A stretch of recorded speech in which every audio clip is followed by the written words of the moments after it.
అష్టావధాని అని పిలుచుకునేవారటండి సినిమా ఇండస్ట్రీలో. ఆవిడ అంటే 8 రకాల కళల్లో ఒక సినిమా రంగం అనే ఒక్క కళలోనే అందులో 8 రకాలుగా ఆవిడ ప్రతిభ కనబరిచేవారు. నటన, దర్శకత్వం, నిర్మాతగా, స్టూడియో అధినేతగా, ఎడిటింగ్ కూడా చేసేవారటండి. గాయనిగా, సంగీత దర్శకత్వం, రచయిత్రి. అఫ్కోర్స్ సినిమాలకు రాయకపోయినా కూడా ఆవిడ రాసిన అత్తగారి కథలు మనందరికీ తెలిసినవే. ఇటువంటి బహుముఖ ప్రజ్ఞాశాలైన భానుమతి రామకృష్ణ గారిని ఈరోజు తలుచుకోవడం చాలా సంతోషంగా ఉంది. భానుమతి గారు నటించిన సినిమాల్లో కలికితురాయి మల్లీశ్వరండి. శ్రీకృష్ణదేవరాయల పాలనలో రాణివాసం గురించి 1951లో తీసిన ఈ సినిమా తీయడానికి బిఎన్ రెడ్డి గారికి 2 ఏళ్ళు పట్టిందండి.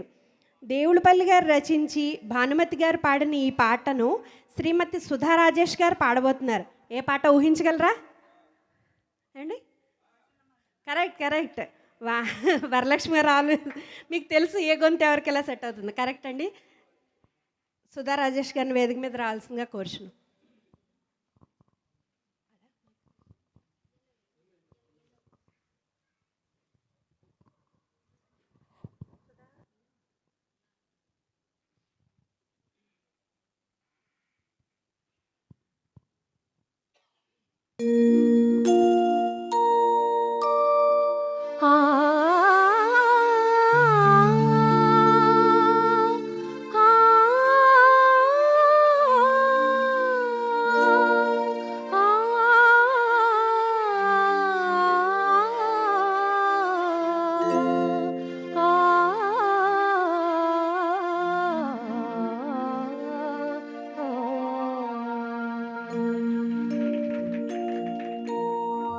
మనసున మల్లెల మాలలుగినే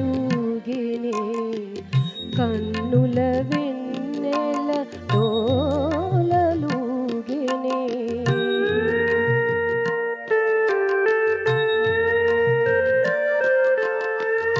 ఎంత హాయి ఈ రేయి నిండెనో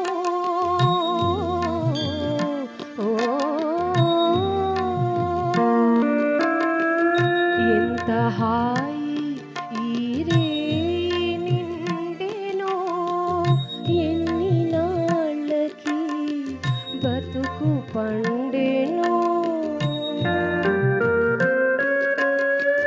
కొమ్మల గువ్వలు గుసగుసమనినా రెమ్మల గాలులు ఉసురుసురనినా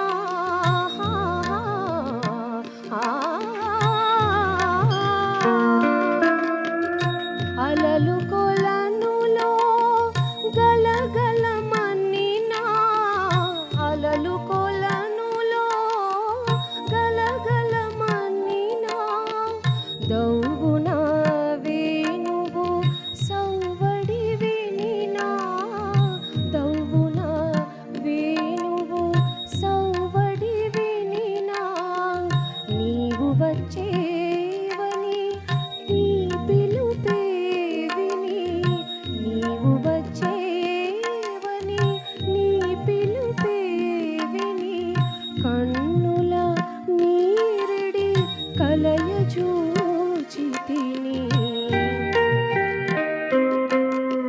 గడియయే నీక విడిచిపోకుమా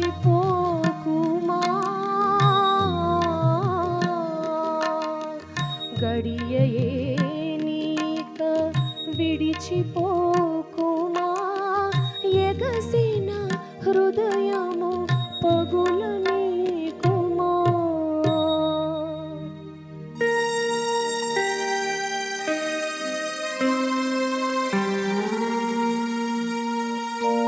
ఎన్ని నాళ్ళకి బతుకు పండెనో ఎంత హాయి ఈ రేయి నిండెనో. చూసా అదరగొట్టేశారు సుధా. గట్టిగా తప్పట్లండి మా సుధ కోసం.